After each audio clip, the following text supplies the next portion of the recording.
चलिए आज देखते हैं अनुच्छेद 26। देखिए पढ़ रहे हैं फिर से। चबानी की गोंद मतलब जो चबाते हैं उसको हम क्या बोलते हैं? चिंगम। चिंगम चबाते हैं ना, जिसको चिंगम की खोज मैक्सिको के जंगलों में मायन लोगों ने 1000 वर्ष पूर्व की थी। यानी चिंगम की खोज कहाँ हुआ थी? मैक्सिको में। मैक्सिको एक जंगल है ना, वहाँ ही इसका खोज हुआ था। चलिए अब तो ठीक है। कब हुआ था? 1000 वर्ष पहले। उन्होंने पाया कि एक सैपोडिला के पेड़ से कोई तरल पदार्थ बह रहा है। कोई पेड़ है, पेड़ के पास से कोई सैपोडिला जो एक पदार्थ है वो हमेशा निकल रहा था। जब वह बाहर निकल आता तो गाढ़ा हो जाता था। यानी पेड़ से निकल रहा था पतला और थोड़ा सा ऑक्सीजन लगने के बाद वो क्या गाढ़ा हो रहा था, जम रहा था। वे इसे चिक्कल कहते थे। यानी चिक्कल का पुराना नाम, पहला नाम क्या था? चिंगम का पहला नाम क्या था? चिक्कल। यानी कोई पूछ दे चिंगम आप खाते हैं तो चिंगम का पुराना नाम, चिंगम का पहला नाम क्या है? चिक्कल। जो चबाया जा सकता था और स्वादिष्ट होता था। यानी चिक्कल चबाने में अच्छा लगता था, ठीक ना, और अच्छा स्वाद भी उसका अच्छा था। आज भी चिकलेरो कहे जाने वाले श्रमिक चिक्कल का संग्रह करते हैं। चिकल को उसका पानी हटाने के लिए उबाला जाता है। यानी चिकल को आप ही खाते हैं तो उसका रस जो खत्म हो जाता है, बाकी हल्का फल्का रहते उसको फेंक ही देते हैं, है ना। इसके बाद इसके बड़े टुकड़े प्रत्येक लगभग 30 पाउंड या 14 किलोग्राम के बराबर बनाए जाते थे। यानी इसका टुकड़ा बनाया जाता था, जिस समय निकाला जाता था उस समय 30 पाउंड का। आप केक खाते हैं तो 1 पाउंड 2 पाउंड समझ सकते हैं। 1 पाउंड इतना रहता है, 2 पाउंड इतना रहता है, 3 पाउंड इतना रहता है, और उसी को 6 पाउंड कर दें तो इतना बड़ा केक हो जाता है। इसी तरह 30 पाउंड सोच लीजिए इतना बड़ा होगा, इतना बड़ा हो जाएगा, है ना। 30 पाउंड या 14 किलोग्राम का होता है कि बनाए जाते थे। इन टुकड़ों को गोंद की फैक्ट्री में भेजा जाता है। वहाँ इसे मीठा, नरम, सुगंधित और रंगीन बनाने के लिए अनेक चीज़ों के साथ मिलाया जाता है। उसके बाद उसको ले जाकर फैक्ट्री में उसमें थोड़ा सा मीठा डालेंगे, उसको थोड़ा सुगंधित वाला पदार्थ की उससे गंध ना आवे, सुगंध आवे, वैसा केमिकल से उसको तैयार किया जाता है। अब बस कहानी ख़त्म हो गया। अब इसका डायरेक्ट क्वेश्चन पे आते हैं। ने चबाने वाली गोंद की खोज किसने की थी? किसने? मायन ने की थी, चिक्लोरो ने की थी, सैपोडिला ने की थी, गोंद की फैक्ट्री ने की थी। कौन सी की थी? मायन ने की थी। अभी नहीं पढ़ा है, कौन सा किया था? मायन ने। चलिए, वे श्रमिक होते थे जो चिक्कल एकत्र करते थे। सैपोडिला, चिक्लोरो, मायन, गमर। कौन सा? सैपोडिलो अभी न पढ़े हैं। श्रमिक होते थे जो पाया जाता था, वही करते थे। चिकल के बड़े टुकड़े कहाँ भेजे जाते थे? पूर्ण चिकन केंद्रों में, मैक्सिको के जंगलों में, गोंद की फैक्ट्री में, कैंडी स्टोरेज में। यानी चिंगम बनाने के लिए गोंद की फैक्ट्री में भेजा जाता था। चिकल में बहुत से पदार्थ निम्न सभी के लिए मिलाए जाते हैं, सिवाय किसके लिए? कौन कौन सा? मतलब ये चारों में से सब मन मिलावल जाता है, सिर्फ एक छोड़कर। यानी 3 को मिलावल जाता है, एक छोड़कर। उसको जरा मारो तो कस के एकदम, और हम यहाँ से आवेंगे तो उसको इतना कूटेंगे कि समझ में नहीं आएगा। वो डेली आता है और डेली सोने के लिए। कल से तुम नहीं आना, कल से तुम नहीं आना, कल से पढ़ने के लिए ही नहीं आना, कल से तुम्हारा स्कूल में शक्ल नहीं देखेंगे हम, घर जाना है, कल से घर ही पे रहना। अगर जो दिखाई दे दिया तो 50 डंडा घींच के मारेंगे कल से। चिकन में बहुत से पदार्थ निम्न में से सभी के लिए मिलाए जाते हैं, सिवाय किसके? यानी नरम बनाने के लिए चिकन को, मतलब चिंगम को नरम बनाने के लिए भी मिलाया जाता है ना। फिर देखो सुगंधित बनाने के लिए भी मिलाया जाता है ना। फिर मीठा बनाने के लिए भी मिलाया जाता है। क्या गाढ़ा बनाने के लिए करता है? क्योंकि वो तो निकलता ही है गाढ़ा, अंदर से निकला पानी की तरह, फिर बाहर में क्या जम जाता है, तो क्या हो जाता है? गाढ़ा। तो ऑप्शन नंबर कौन सा हो जाएगा? सी। Option number C. चलिए, इस अनुच्छेद के लिए उपयुक्त शीर्षक चुनिए। इस अनुच्छेद के लिए उपयुक्त शीर्षक चुनिए। क्या है? गोंद, चिक्लोरो की कथा, चिंगम की कथा। मतलब इसमें हम शीर्षक चुन रहे हैं किस पे आधारित है? चिंगम की कथा, कैसे निकला, कैसे बनाया, कैसे मीठा मिला, कौन सा फैक्ट्री में गया, सारा चीज़ आप जान गए। तो इसमें चिंगम की कथा, क्या चिक्लोरो की कथा, गोंद की कथा, चिक्लोरो, ये सब तो नहीं जाने, सब इसी से जुड़ा है, लेकिन मेन चीज़ कौन था? चिंगम। ठीक है, समझ गए। अब अनुच्छेद 27 देखते हैं। भारतीय तीर्थयात्रियों और तीर्थयात्रियों का देश है भारत। तीर्थयात्रियों मतलब, तीर्थयात्री का मतलब समझ रहे हैं? तीर्थ स्थान, जहाँ घूमने के लिए लोग जाते हैं। जैसे कि दूसरे देश से आते हैं, इंग्लैंड से, नेपाल से, भूटान से, सब घूमने के लिए आते हैं। तो इसी के लिए हम लोग तीर्थयात्रियों का देश भारत को माना जाता है। ये पवित्र स्थान चाहे पहाड़ों पर हो या मैदानों में, सामान्यतः या तो नदियों के तटों पर स्थित है। यानी कि कह रहा कि पवित्र स्थान, जैसे आप लोग राजगीर जाते हैं, गया जाते हैं, कहीं घूमने के लिए जाते हैं, तो हमेशा कुछ पहाड़ी पर है। अब जम्मू कश्मीर चले जाएं तो वो भी पहाड़ी पर है ना?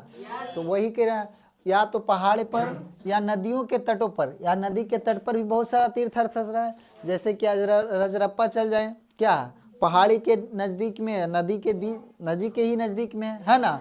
तो इसी तरह से बहुत सारे तटों पर हैं।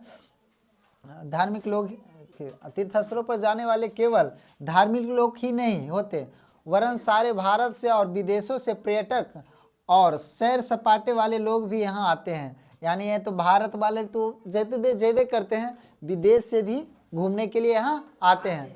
जहाँ कहीं दो या अधिक नदियाँ मिलती है, यानी जहाँ दो नदी एक तरह मिलती है, तीर्थयात्री वहाँ स्नान और पूजा करते हैं। जैसे दो नदी, तीन नदी का संगम कहाँ था? प्रयागराज, जहाँ कुंभ का मेला लगता है 12 बरस पे। गए होंगे इस बार, कौन कौन गए थे? इसमें कोई नहीं गए थे, चलिए अच्छी बात है, एक गए थे, देखिए। हाँ ठीक है, बहुत अच्छी बात है, हम गए थे। तो 12 वर्ष पर कुंभ का मेला लगता है वहाँ, जहाँ उस किस स्थान पे लगता है? जहाँ संगम है, यानी तीनों का मिलन, गंगा, जमुना और सरस्वती। तो बहुत सारा नदी एक दूसरे से टकराते हैं, बहुत जगह एक दूसरे से मिलते हैं। उसे जो मिलना होता है, जो मिलन होता है, उसे क्या कहते हैं? संगम। मिलने की भाषा को क्या कहते हैं? संगम। तो वही है, जहाँ एक दूसरे के मिलते हैं, वह स्थान को पवित्र माना जाता है। ऐसा ही एक स्थान हरिद्वार है। देखिए, आप बहुत अच्छा चीज़ है हरिद्वार। आज तक हम भी नहीं गए हैं, लेकिन कभी जाएंगे। हरिद्वार भी एक ऐसा स्थल है जहाँ नदियों का संगम होता है, मिलन होता है। यहीं से 4 धाम की यात्रा शुरू होता है। कौन कौन से यात्रा है कभी बताएंगे? जो गंगा नदी के तट पर स्थित है, यानी ये जो हरिद्वार गंगा नदी के तट पे स्थित है, तो ये भी तीर्थ स्थल ही हुआ। यानी जहाँ पे मिलन है, संगम है, जहाँ पहाड़ है, वहाँ कुछ मंदिर है, वो हमेशा क्या हो गया? तीर्थ स्थल। वहाँ पे लोग घूमने के लिए जाते हैं। चलिए अब डायरेक्ट क्वेश्चन पे आते हैं। पवित्र स्थलों पर जाने वाले लोग होते हैं धार्मिक, सैर सपाटा करने वाले, और क्या? बच्चे, पर्यटक, व्यापारी, समुद्री यात्री। कौन सा होते हैं? यानी पवित्र स्थल पर जाने वाले लोग धार्मिक तो होते ही हैं, सैर सपाटा मतलब सैर करने के लिए, मस्ती करने के लिए भी लोग जाते हैं, है ना? तो इसे क्या, उसका नाम क्या दिया गया? पर्यटक। निम्नलिखित में से कौन सा शब्द सामान्यता का पर्यायवाची है? यानी सामान्यता मतलब समान का पर्यायवाची है, एक समान का पर्यायवाची है। देखिए समान, पहले इधर चलते हैं। परिणाम स्वरूप, सार्वजनिक रूप से, आमतौर पर, कभी कभी। तो कौन सा सामान्यता का समय? आमतौर पर। सामान्यता मतलब आमतौर पर, मेन भाषा क्या हुआ? आमतौर पर। चलिए इधर देखते हैं। 3rd नंबर क्वेश्चन है, उस स्थान को पवित्र माना जाता है जहां 2 या अधिक नदियां मिलती है। इस कथन में शब्द पवित्र का विलोम क्या है? पवित्र का विलोम ईश्वरीय, धार्मिक, धर्मनिष्ठ, अपावन। कौन सा होगा? देखिए पहले क्वेश्चन समझ लीजिए। उस स्थान को पवित्र माना जाता है। ठीक है, जहाँ दो या अधिक नदियाँ मिलती है, यानी दो नदी जहाँ मिलती है उस स्थान को हम लोग पवित्र मानते हैं। इस कथन में पवित्र का विलोम क्या है? तब पवित्र का ईश्वरीय ये तो नहीं हो सकता है, ये तो कोई चीज़ है ही नहीं। पवित्र का अपावन, पवित्र अपावन यानी नहीं। धार्मिक, पवित्र का धार्मिक भी नहीं हो सकता। धर्मनिष्ठ यानी धर्म को नष्ट करने वाला, ये धर्मनिष्ठ ये भी नहीं हो सकता। यानी पवित्र के अपवित्र, अपावन, अपावन होगा, अपवित्र मतलब अपावन। तो ऑप्शन नंबर क्या होगा? सी। लोग गंगा नदी में स्नान और पूजा के लिए आते हैं क्योंकि इसका जल पवित्र है, साफ और स्वच्छ है, शीतल है, स्वास्थ्यवर्धक है। कौन सा? पवित्र। लोग तीर्थयात्रा पर जाते हैं क्योंकि वे उत्सुक, धार्मिक, खोजी, वृद्ध क्या होते हैं? धार्मिक। धार्मिक लोग ही न जाते हैं। चलिए खत्म कहानी। 28 देखते हैं। अजीत का जन्मदिन था। कल भी एक बच्चे का जन्मदिन था। क्या उसके सभी मित्र और संबंधी एकत्र हुए थे? कोई भी होता है बर्थडे तो सब लोग तो जितना भी सगे संबंधी होते हैं एक साथ मिलते ही हैं। उसे कई भेंट मिली, उनमें किताबें, खिलौने और कपड़े थे। भेंट लोग भी देते हैं, है ना। अजीत की चाची ने उसे एक आश्चर्यजनक भेंट दी, यानी कुछ आश्चर्य करने वाला, कुछ ऐसा भेंट दिए जो कि चकित करने वाला हो, आश्चर्यजनक हो। तो चाची ने उसको भेंट दी। वह था गुलाब का एक पौधा। उसमें पैक में क्या निकला? गुलाब का पौधा। अजीत को चाची की भेंट सबसे अधिक पसंद आई और वह भागकर बगीचे में गया और उसे वहां रोप दिया। यानी पेड़ मिला तो उसे रोपेगा ही, अच्छा भी लगा। अजीत रोज ही उसे सींचता था, यानी रोज ही उसे पानी देता था। वह ज्यों ही सुबह जागता भागकर देखने जाता कि वह कितना बड़ा हो गया है। एक दिन उसने देखा कि दो छोटी कलियां बाहर झांक रही थी, यानी छोटा था, धीरे धीरे धीरे धीरे कली निकला, मतलब कली मतलब टहनी निकला। वह कलियों को सुंदर पीला गुलाब बनते देखता रहा। यानी वह कलियों को सुंदर पीला गुलाब बनते, मतलब सुबह सुबह देखता था, बनता देख रहा था। वह प्रसन्न और रोमांचित था। उसने अपनी माँ की सहायता से फूल तोड़े। उसने वे पहले 2 गुलाब अपनी माँ और बहन को भेंट किए। अजीत ने निर्णय किया कि वह अपने बगीचे में और भी पौधे लगाएगा। मतलब कि जो पौधे, जो भी चीज़ आपको पसंद आता है उसे सोचते हैं बहुत सारे अर्जित करें। जैसे आप क्वेश्चन पे आ जाते हैं। जन्मदिन पर अजीत की सबसे अच्छी भेंट क्या थी? गुलाब का पौधा। बहुत अच्छे। ज्यों ही अजीत जागता वह पढ़ना प्रारंभ कर देता। नो। पौधे की ओर दौड़ता। समझ में आता है? पहले गुलाब में कितनी कलियां आई? 2। अभी पढ़ें 2। अजीत ने पहले 2 गुलाब किसे भेंट किए? माँ और बहन को। रोमांचित शब्द का अर्थ क्या है? रोमांचित क्या? उदास, भयभीत, चकित, उत्तेजित। क्या होगा? रोमांचित यानी बहुत ही रोचक, बहुत ही लाजवाब, बहुत ही ब्यूटीफुल, बहुत ही सुंदर। रोमांचक का मतलब ये हुआ। तो इसका अर्थ क्या है? उत्तेजित या चकित? चकित। इसका क्या हो जाएगा? चकित। उत्तेजित होगा नहीं, चकित होगा। क्या हो गया है? मच्छी आ गया। चलिए अनुच्छेद 29 है। एक समय एक गधा जंगल में रहता था। तू लोग भी गधे एक जंगल में रह रहा है? सही बात। देखो अपने आप को मान लिया गधे हैं। तू लोग सच में गधे हो। कहता यस। उसे एक दिन एक शेर की खाल मिली। अब गधा को तो खाले लेने मिलेगा, है ना। उसने उसे पहन लिया और गर्व से जंगल में भागने लगा। जो गधा तो उसको पता नहीं कि क्या चीज़ है, वो बढ़िया से पहन के कि हम ही बड़ा सुंदर दिख रहे हैं, जंगल में भाग रहा, दौड़ रहा है कि लोग हमको देखे। जब पशुओं ने उसे देखा तो डर के भागने लगे। उस शेर का पहन लिया तो लगेगा कि शेरे है, उसको देख के लोग भाग रहा था। एक दिन इस गधे को एक लोमड़ी मिली। लोमड़ी भी डरी और भाग गई।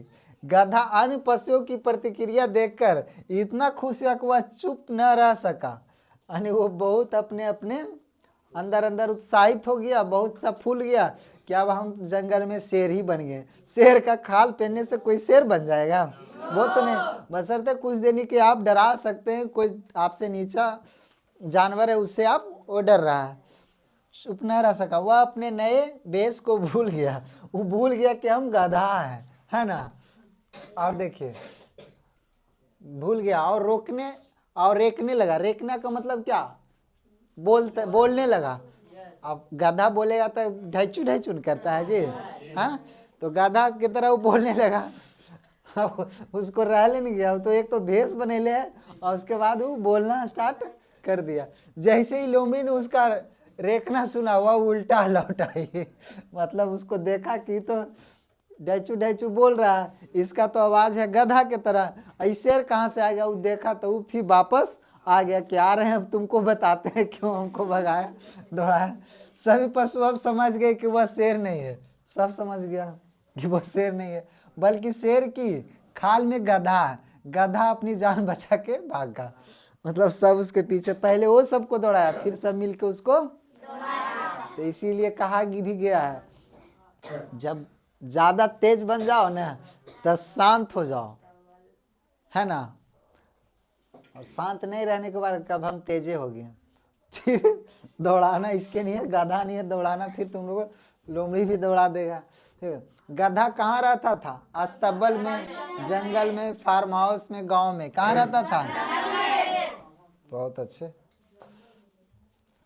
नेक्स्ट, गधे को गर्व क्यों हो रहा था? अन्य पशु उसे शेर समझ रहे थे। गर्व था इसी बात का ना। ज्यादा पढ़ने से मतलब भी नहीं है, जब मिल ही गया तो। अनुच्छेद में किस पशु का उल्लेख नहीं है? लोमड़ी, जेबरा, शेर, गधा। शेर का उल्लेख है, गधा का उल्लेख है, लोमड़ी का उल्लेख है, जेबरा का नहीं ना है। आंसर नंबर कौन सा होगा? शेर। रेखना किस पशु की आवाज को कहा जाता है? अभी बताएं, गधा रेखता है, भौंकता है, मतलब उसका आवाज ही अलग रहता है। गधा क्यों भाग गया? दूसरे पशुओं की खाल पाने के लिए नहीं, अपनी जान बचाने के लिए। गधा क्यों भाग गया? अपनी जान बचाने के लिए ना। बहुत अच्छा। अब 30 नंबर है, थोड़ा बड़ा है और अच्छा है, पढ़ते हैं। एक हाथी दिन के 16 से 18 घंटे खाना खाते हुए बिताता है। मतलब हाथी है ये, उसका काम है क्या? खाना। वो खाना खा खा के कई घंटा खाता? 18 घंटा। अब बताओ 18 घंटा वो खाता है, अब बचा कितना? 6 घंटा। 6 घंटा में वो क्या करेगा?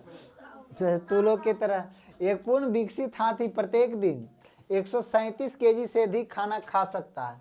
यानी एक हाथी है, तो अगर जो तुम्हारा पास है तो एगो जंगल है, तो एगो हाथी पाल लो। वो देख लो जंगल कितना दिन में साफ हो जाता है, 1 महीना नहीं लगेगा, आपका हाथी खा के बैठ जाएगा, है ना। तो 137 केजी, यानी हाथी का एक दिन का अगर जो खाना खाए तो कितना खाना खाता है? 137 केजी। बेपत्तियां कोमल डंठल, यानी पत्ती और टहनी जो पतला हो, मुलायम हो, खाने लायक हो, है ना। जंगली झाड़ियों और पेड़ों के फलों को खा जाते हैं। झाड़ियाँ वगैरह तो घास भूस तो खाता है।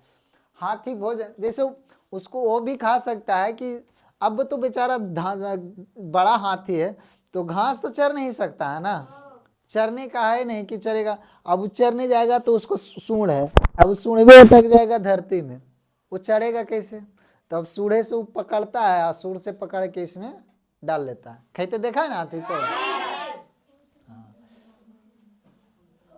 झाड़ियों और फलों को खा जाते हैं। भारतीय हाथी बांस के पौधे खाना पसंद करते हैं।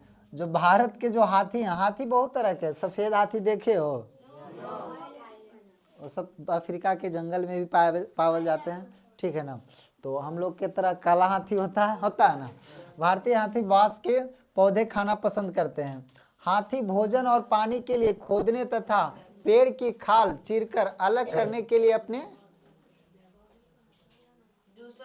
दूसरा आ गया जी, ये भी आ गया, पीछे है, आजा जी, किधर है? यही है ना। हाँ, हाथी भोजन और पानी के लिए खोदने तथा पेड़ की खाल चीरकर अलग करने के लिए अपने दांतों का उपयोग करते हैं। वो दांत से वो हाथी का सबसे महंगा चीज बिकता है तो क्या बिकता है? दांत। तो दांत से ही सारा काम करता है। कोई भी जानवर हो या पशु हो, सब तो दांत से ही करता है काम, है ना। वे अपनी सूंड का उपयोग भोजन को अपने मुंह में रखने के लिए करते हैं। यानी भोजन अपने मुंह में, जैसे हम लोग हाथ से खाते हैं तो उसका हाथ का क्या है? सूंड। सारा काम सूंड से करता है। सूंड से, सिर्फ सूंड से पानी पीता है। पानी पीता है ना नाक से। हाथी किसी पेड़ को इतना झुका सकता है कि उसका बच्चा उसकी पत्तियां खा सके। देखिए कि हाथी किसी पेड़ को, कोई भी पेड़ है उसको कस के ऐसे करके झुका देगा, झुकाने के बाद ताकि उसका बच्चा है साथ में वो भी क्या खा लेगा, खा सकता है हाथी की। हाँ ठीक है। एक वयस्क हाथी एक दिन में 18 से 26 गैलन पानी पी सकता है। सोच लो 18 से 26 गैलन, एक गैलन नहीं, एक गैलन में बाय द वे कितना 10 लीटर रखेगा तो 10 लीटर के मतलब 26 गैलन पानी पी सकता है। कितना पानी पीता है सोचो। हाथी प्राय किसानों की फसलें बर्बाद कर देता है। फसल तो बर्बाद करेगा, उसको भूख लगेगा तो कुछ तुम छोड़ेगा नहीं। उन्हें गन्ने खाना पसंद है। हाथी को बहुत गन्ना बहुत मीठा लगता है, इसलिए उसको खाना बहुत पसंद। सोच लो उसका दांत कितना, पाचन क्रिया कितना होता है, कितना मोटा मोटा टहनी खा जाता है ऐसे ही लपेट के, और फिर भी बढ़िया से पचा लेता है। पचाता है। एगो तू लोग का शरीर है इतना वो लकड़ी खा लेगा तब फंस के चल जाएगा हॉस्पिटल, ऑपरेशन में, ओटी में चल जाओगे, है ना। इसलिए किसानों को खेती पर रक्षा करनी पड़ती है। जब किसान हाथियों को देखते हैं तो जोर जोर से बहुत शोर करते हैं। कभी तो वे भाग जाते हैं, पर प्राय वे कोई चिंता नहीं करते। वे खेतों में आ जाते हैं और गन्ने उखाड़ते हैं। हमें अपने वनों की रक्षा करनी होगी ताकि हाथियों को उनका भोजन वहीं मिल पाए। तब वे खेतों में नहीं घुसेंगे और फसलों को नष्ट नहीं करेंगे। मनुष्य और पशुओं को खुशी के साथ साथ रहना, मनुष्य और पशु को खुशी के साथ साथ रहना चाहिए।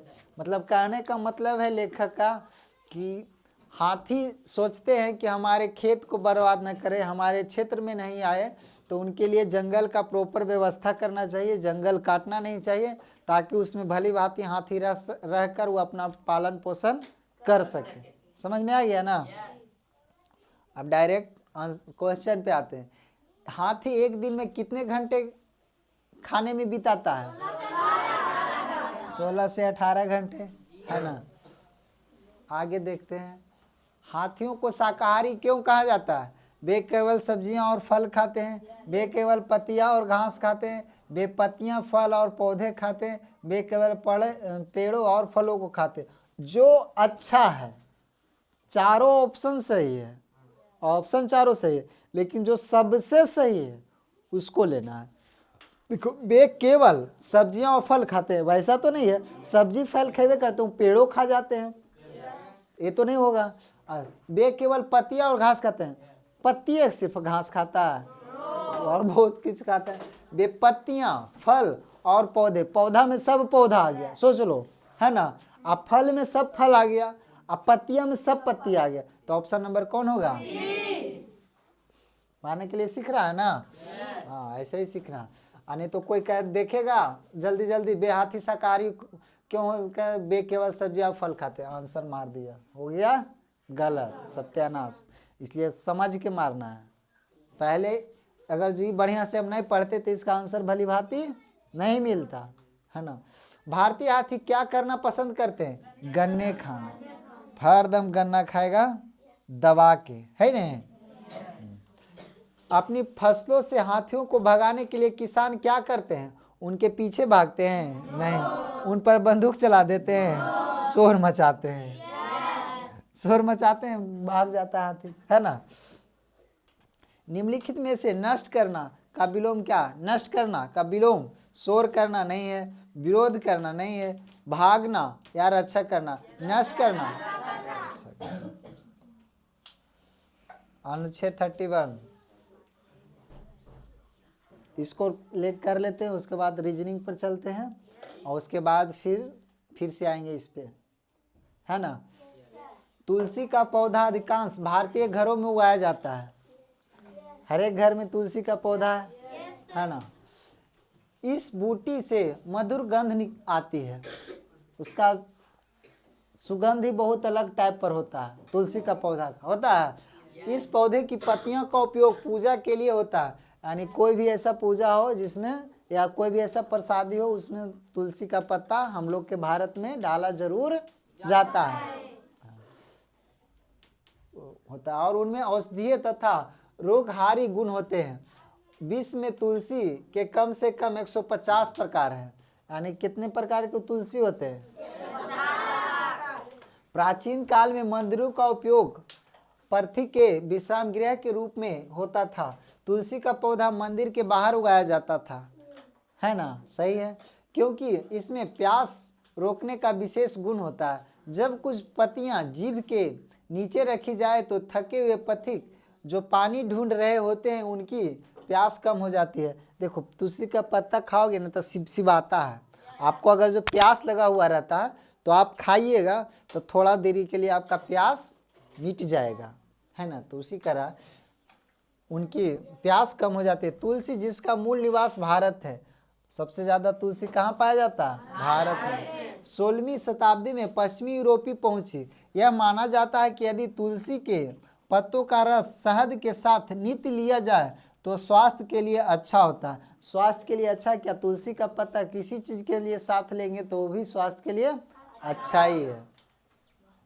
चाय के लिए पानी उबालते समय यदि कुछ तुलसी की पत्तियां मिला दी जाए, काहे बाबू, तो इसमें विशेष गंध और स्वाद आ जाता है। यानी चाय के लिए जब चाय पीते हैं तो इसमें अगर जो उबलते पानी में कुछ पत्ती तुलसी का डाल दिया जाए तो उसमें स्वाद ही कुछ अलग आ जाएगा, आता है ना।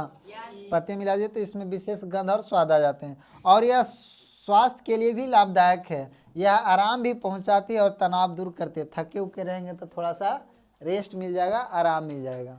चलिए अब डायरेक्ट क्वेश्चन पे आते हैं। तुलसी के बारे में निम्नलिखित में से कौन सा कथन सत्य है? यह सुगंध देती है, यह तनाव दूर करती है। अच्छा, कौन सा कथन सत्य नहीं है? हम वही सोचे कि सब वही है।